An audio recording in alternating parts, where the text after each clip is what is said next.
Good morning, all the brothers and sisters. My exhortation to you today is entitled Such a Time.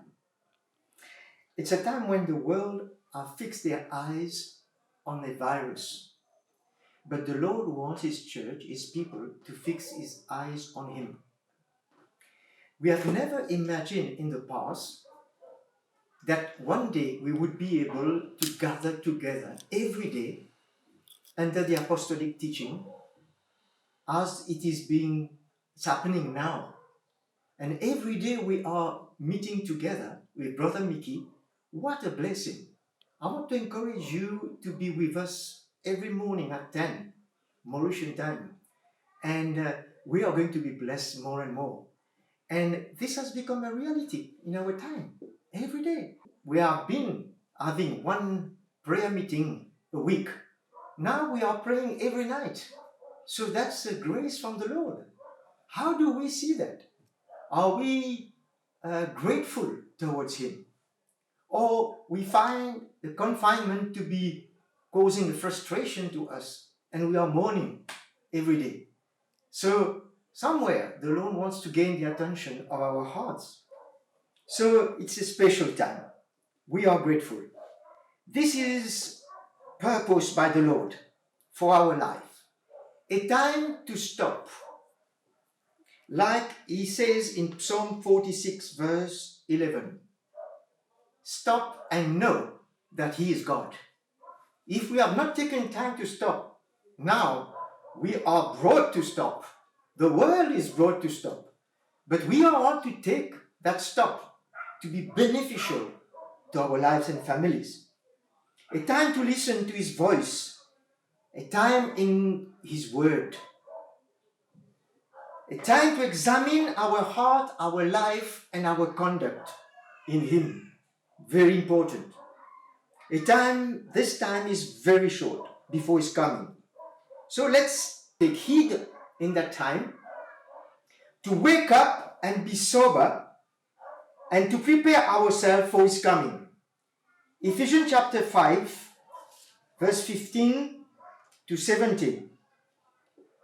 Paul says, be very careful then how you live, not as unwise, but as wise, making the most of every opportunity because the days are evil. So we see that God is wanting to gain our attention during that time. Time of grace, in order to come out of a superficial and a routine Christian life. Very important. A time to escape from the things that have taken hold of our life and control our life. Like, for example, anything to do with modern technology, with social media, to which we have been affectionate, and it has drawn us far from the simplicity and the reality of a Christian life that the Lord expects. Like the author to the Hebrew in chapter 10 verse 32 to 34 exhorts us to come back to these first days. We can't naturally go back to these first days, but in our hearts we can go back to have the same intention of hearts towards His kingdom, to have the same zeal, to be concerned. All these things that have left us, all been taken captive by so many things around us. I want to give a little warning now that we are wanting to listen to the news and analyzing all the statistics of what's happening with the virus. It's good to be able to have all the regulation and be prepared to be safe and take all precautions. But let us not go further so that we are taken into a mold where we become curious and it will end up into panic and fear. It's not for us.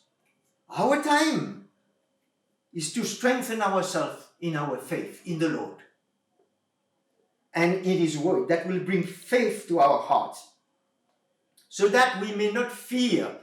Like Psalm 91 verse 5 and 6 tells us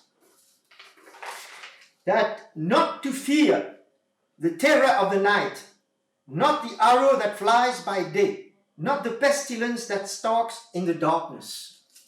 We don't want to come to that point. We want to strengthen our faith during that time. It's important not only for us, but for our family to see our state of heart, that we can encourage one another. A time to get closer.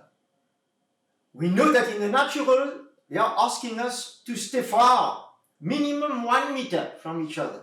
But in the spirit, it's a time that the Lord is giving us for closeness of heart between husband and wives, between the parents and the children. What a grace to experience God molding our life, shaping our life in that time, and bring brokenness and humility in our relationship so that He may be glorified. I can tell you it has bore up to now, even in the natural fruits in my own life. I've been seeing myself doing the kitchen, cooking with my wife like I've never done before. So somewhere it has bore its fruits, and it's bringing our hearts together to consider each other. What a grace to experience a time like that. Let's take the positive part and that the Lord is wanting to do through all that confinement time. So it's a time, as Mickey was saying this morning, to obey and put in practice what we have received from the Word, that we have neglected to do up to now. It's a time of grace towards His church. So brothers and sisters, let's seize that time and let our Lord do everything He wants to do in our life during that period. I love you. Thank you for watching. God bless you. We'll